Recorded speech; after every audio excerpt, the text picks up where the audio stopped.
Hi guys, Darth Deuces here, back with another action figure review. Today something a bit different from my normal stuff. We actually have a McFarlane Toys figure.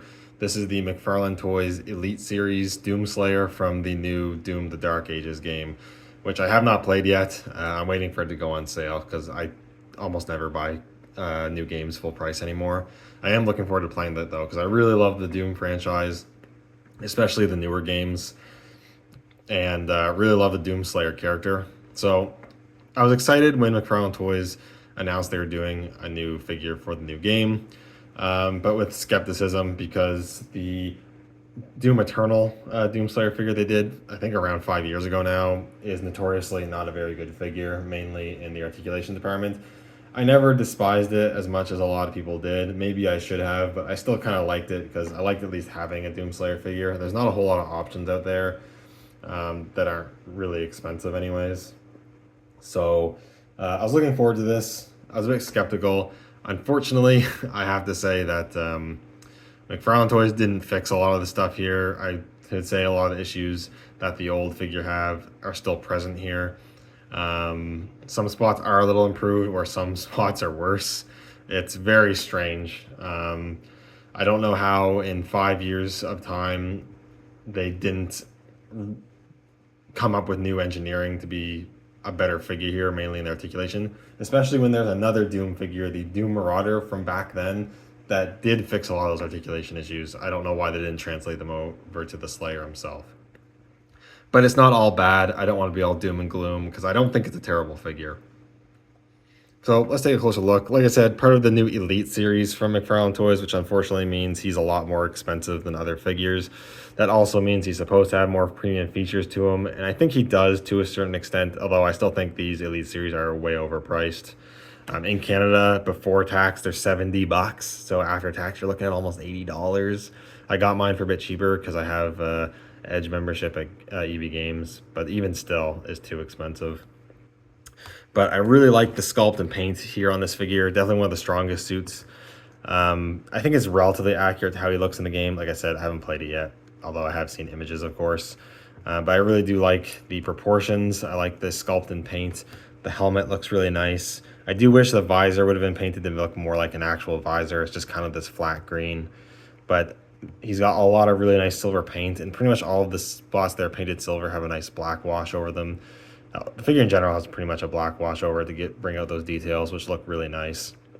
And you've got a lot of really nice little paint apps like the yellow and the red hints there. The spikes on his helmet are actually quite sharp. And I think it looks good. As you can tell, he does feature a faux fur cloak, so it is a soft goods piece, which I think is effective. I think it looks cool.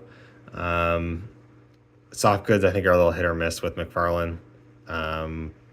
I think it looks nice. If he went plastic, he would have been even more restricted than he already is, in my opinion. So I think it works fine. It sits a little high on the shoulders, I guess, but in the artwork, it kind of is all floofy around his collar anyways. So I think it works out well. It's got a hint of orange there on the shoulder, similar to the Doom Eternal armor. You got the little spot on the center there, more red and silvers that look really, really nice. And the chainmail detailing looks really cool. I really like how they basically just took the Doom Eternal Praetor suit and just medievalized it. That's pretty cool. The shoulder pads look nice with the spikes. These ones aren't quite as sharp. They both look pretty good. They are asymmetrical. They're different sculpts. They're different designs. Then you have the exposed biceps there, which look decent. Yeah, nothing too much going on. The gauntlets look really nice. The silver, again, with the black wash and little hints of red, look really great. And then you also have the individually painted straps and buckles too, which is good. And then over here, you have a bit more green armor on this side, which looks nice. And more of that chainmail on the hands. And then on the, he's got the little chainmail loincloth thing going on here.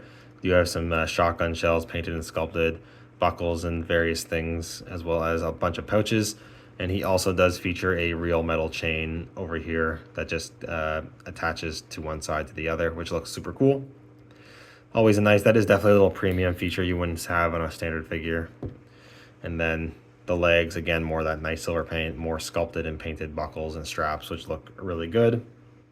Along with the brown, lower brown leg armor, the spikes on one side, not as present on the other. And then the boots, and you got sculpted soles as well, which I think look pretty good, decently weathered up so it doesn't look too clean, which is great. The back of the figure as well there.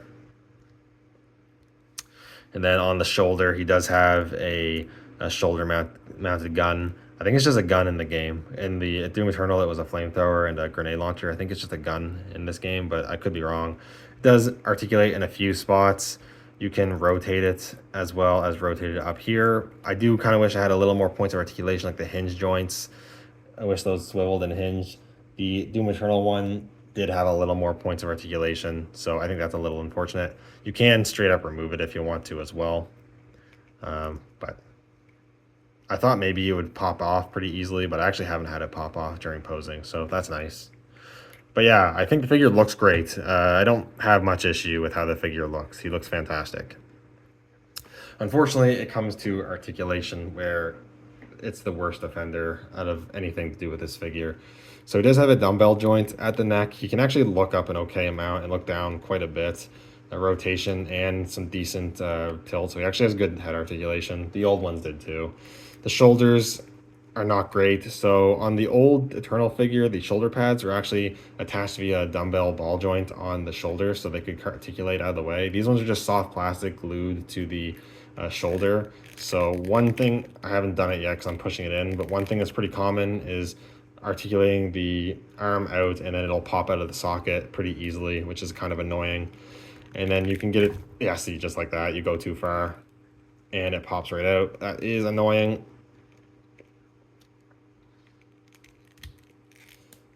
I guess better than breaking, I suppose, but you can get it to go about that far.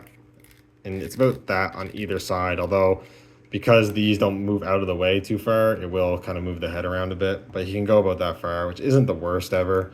And then they do rotate. There is no bicep swivel, unfortunately. I don't even know why, because it's the figure's design is, would accommodate a bicep swivel pretty well. But you do have a single hinge at the elbow. It's designed basically to be exactly the same as the Eternal one, so it does not go in a full 90. Which is really annoying. This is really bad. I don't know why they can't just cut a little bit more away from his bicep there and make it bend more. I don't need this. And I know some people prefer, especially the McFarlane toys, they prefer aesthetic over articulation, but I mean, come on. This guy needs to be able to bend at least 90. If you rotate it inwards, because there's more of a cutout there, it will go in a little more when you articulate it. But still, not great. Don't think there's a swivel at the... No, there's no swivel at the gauntlet. He has swivel wrists as well as her horizontal hinge. He doesn't have the universal joints that most McFarlane Toys figures have, and the original Doomslayer also had those kind of wrist joints. I don't know why they didn't give it to this figure. It is annoying because it makes it so holding his shotgun, it's difficult to get him to hold it in an actual good aiming shooting pose. It's doable if you finagle with it a bit, but yeah, this is, again, very strange choice. Don't know why they did that. It would have been easy to implement. Torso joint, he actually has two at the waist and at the diaphragm there. Goes back a bit, crunches forward a little bit, and then does have a bit of pivot, and then it does rotate at both of them. So you get some okay torso articulation. It's not terrible. Hip joints, they do actually have a decent rotation. It's better than the old figure. They kick out about that far, so not all the way, and then they split. This one's coming out of the socket, but they do split decently well. It is better, or I would say it's better than the old one. Then you only have a single hinge at the knee. It does not go 90. Yeah, they kept it a bit more seamless and aesthetically pleasing in the front, but it should bend further. This is not good. And that's about as far as the old one did. And then you have hinges at the ankles that actually move decently. They did make the lower armor a lot softer, so it'll move out of the way a lot easier than the old one. And I would say he does have a bit better ankle pivots. They're not fantastic, but they are there. They will rotate, and they do get more movement than the old one. So, like I said, I feel like on this one, the leg articulation is improved a little bit, but the arm articulation is the same, if not worse.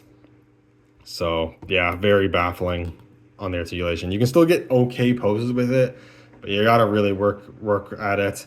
and you're still going to be a lot limited on stuff you're probably going to want to do. So yeah, definitely the biggest downside to this figure. In terms of accessories and stuff that comes with this figure, you get an okay amount. I could argue he should have came with a bit more. Because this is an Elite Edition figure, you do get the Elite Points card, the sort of like lottery system where there's 4 different Elite Edition cards you can get with the figure. You can get the 100 points, you can get the uncommon 300 points, which I guess I got kind of lucky with, and then you can get a card that gets you a prototype figure and a card that gets you a signed prototype figure, I think it is. Yeah, it's interesting. I don't know. I will say that I thought 300 points wouldn't get you anything. I thought you need a ton of points for stuff, and for the prototype figures, you do need a ton of points. But you can get one of the weapon packs for 150 and a pin for 200 that are priced at $20 plus. So that was kind of a little nice surprise that I could at least get something right off the bat off of the one purchase. Although if you get the 100 points, you can't. Although I would say it's arguably the worst weapon pack, accessory pack that you can get from McFarlane Toys, because it's the 3rd one that has all the weird paint apps on a lot of the guns. So yeah, I don't know. Not a big fan of this, because this probably is one of the main reasons they jack up the price on these figures. I would be okay with this not having this. You also get your collector card that you get with most McFarlane Toys figures. You do have like foily for the gold Elite Edition. Nice artwork of the Doomslayer. More foil. And then you get a bit of a brief write-up of, I assume, is the synopsis for the game. Which, these are fine. I take them or leave them. Don't care that much about them, but they're okay. Then you get your standard McFarlane disc display stand. It just says Doom on here. It would have been kind of cool for said Doom in the Dark Ages, but having it as just Doom keeps it uniform with the rest of the Doom releases.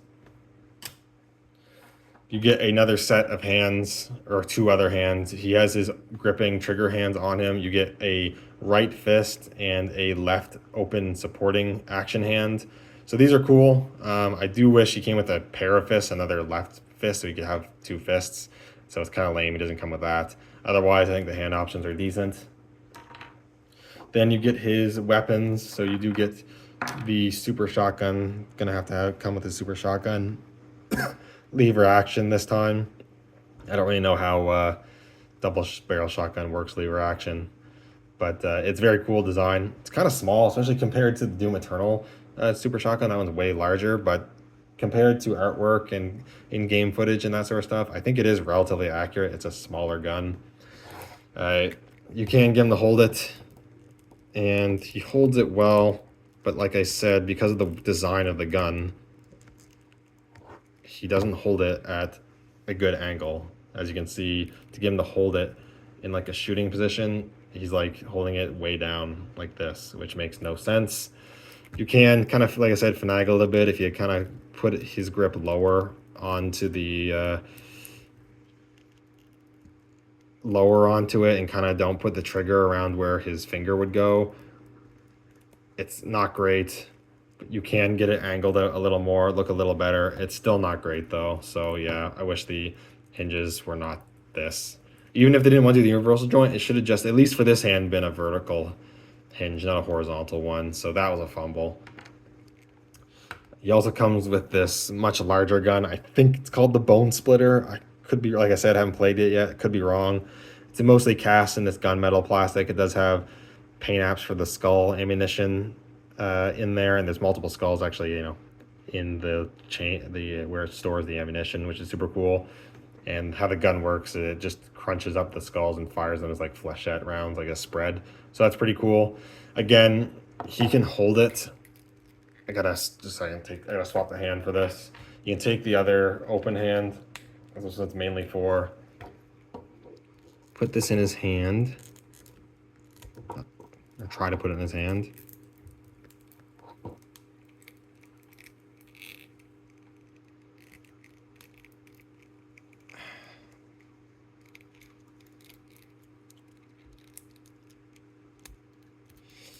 And if you work with the joints given, it's not the best, like I said. Yeah, see, like, the fact I'm struggling this much. You can get him into an okay two-handed pose with this gun. It doesn't look terrible, but yeah, it shouldn't be as difficult as it is to get him to hold it like this, but it is a cool accessory. Take that out of his hand there. I need the gripping hand back on this side too. There we go. He does come with his shield, which has his little emblem there, which is super cool. The blades on the side, because it's like a buzzsaw in the game. There's a handle there, and he holds that pretty good too. No real issues there. And that looks pretty good.